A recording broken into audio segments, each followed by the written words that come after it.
Okay, ladies and gentlemen, boys and girls. Today I'm here to talk about the new endgame content that Genshin has.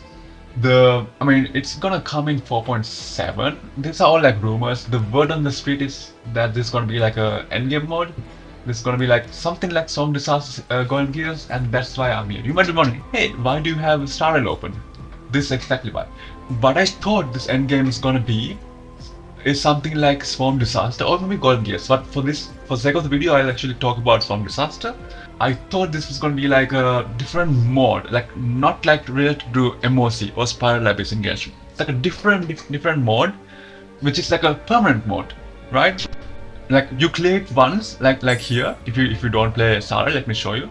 This is like a one-time thing. Like Swarm Disaster, you don't like repeatedly play Swarm Disaster after you complete the entire thing. After you get the rewards, you don't play it. Like see, even I haven't like unlocked everything, and this came in like 1.3, and still I because it's like a long mode. For example, if I go here, and that's like a skill tree.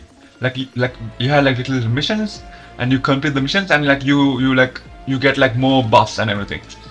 And by the time you finish the skill tree, you're actually very strong. And that's like a difficulty level. For example, if you start this, that's like a difficulty 1, 2, 3. So like this is like torturous difficulty. So like if you're at the peak high end game, you can do this. For example, in Genshin. That's what I thought this new end game is gonna be like. And it's like a one-time reward thing. Where can I see the rewards? There I go. So like you finish these like little missions and you get like rewards, right? For example, okay, let me actually show an example, just for this like video sake, right? Like you can like there are like here there are like 1, 2, 3, 4, 5, 6, 7, 8 paths here. In also in Genshin you can make like different paths. Like you can make like single target AOE, like anything. Like you can come up with some paths here. And let me just take Nahiri for this example. Let me see. Yeah, there are 3 planes. Like you have to do first plane and the second plane and third plane. Then you are finishing the like one round, like one run. Like in one plane, you start here, and you can like go like this or go like this. Like anyways, this is like the end boss. Like you can go, you can pick your path and get the buffs that you want. Like these different things give different buffs, whatever. That's what I thought that the Genshin game is gonna be like. Yeah, I know this is like not replayable content, but this is like a one-time thing. Like once you like finish the entire tree, this is over. Okay, what they can do is like after a certain amount of time, like maybe like 1 year or maybe like 4 or 5 patches, they can actually make another type of the same thing. Like with slightly different mechanics, they can actually make another thing. Like how Star Rail did this. That's what they can do. That's what I thought this end game was gonna be like. But sadly it is not. It is actually a replacement of the Abyss. It's kind of like Pure Fiction and MOC. So it's like every Abyss resets once 2 weeks. But now, like with this endgame content, it's going to be like 2 weeks Abyss and 2 weeks this new endgame content, and then the next 2 weeks once again Abyss. But it's not the end of the world. Like I said, there are some issues that I have with this concept, right? Because like the rumor is that in this content, in this endgame content, certain characters and certain elements are going to get banned, and some elements are going to get buffed. Some characters are going to get buffed.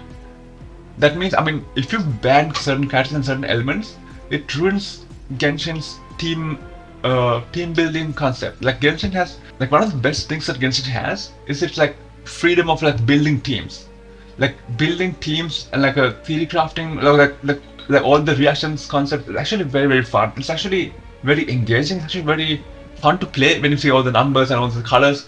It's actually very good. But with this, they're actually restricting like certain team compositions by banning certain elements and certain team characters.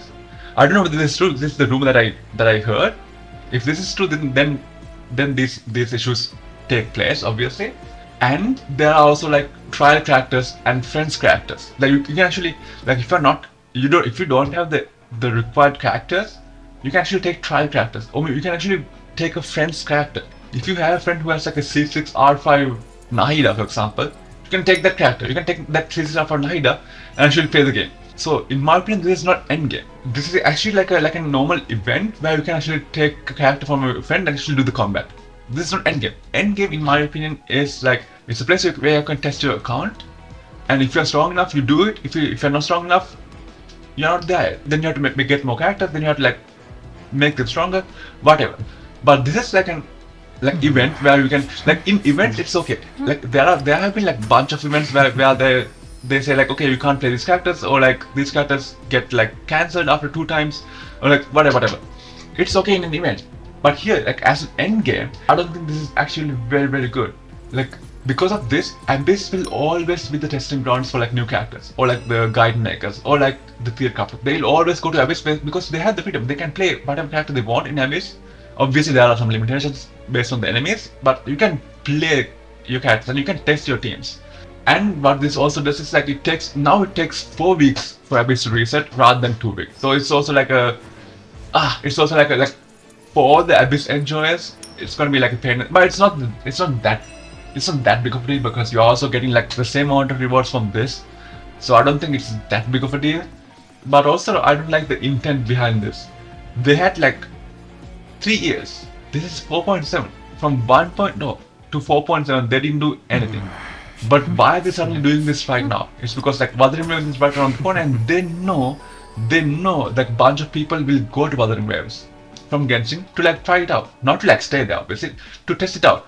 But they are scared that people might like Wuthering Waves more, and they'll stick with that. So they're like, guys, look at this. We're actually making endgame right after Wuthering Waves release, like right in the same month that Wuthering Waves release. They're actually making people like, oh my god, come here as well. The intent behind this is kind of cringe. It's like, and also like it's not even real endgame. That's the thing. Like they're actually making endgame, but it's not even endgame. This is just because Wuthering Waves exists. I'm going to argue if Wuthering Waves was not there, they wouldn't have done this in the first place, right? And the thing is, they could have made something like Swarm Disaster. They literally have the blueprint in their other game.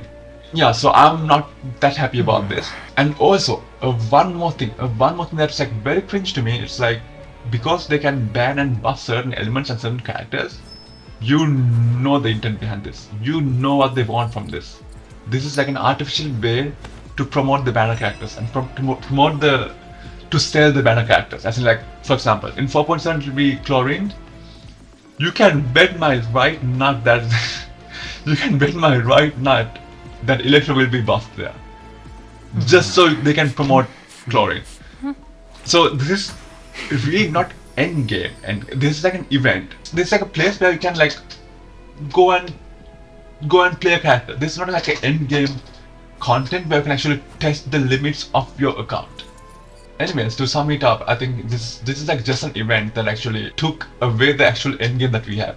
Endgame in like quotation, because Abyss is also not the hardest, and also like I don't see this becoming like the next big thing, like because you can like because it's actually not a endgame content, like because you can like you can get trial characters and you can get characters from your friends to clear your stuff. Like if you are like weak, you can just get a character from a friend and clear the content for you, right?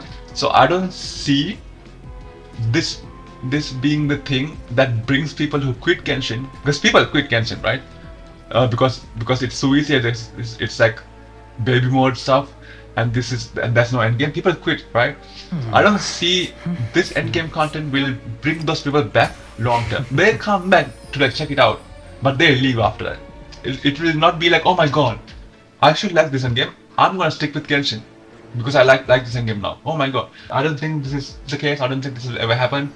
I do not see that. So that's all that I wanted to talk to you guys about. And yeah, let me know what you guys think about this endgame content, like, all the rumors. I don't know. Maybe there's like some different updates. I don't know. This is like the thing that I heard like I think last week. And I'll see you guys next time. Peace.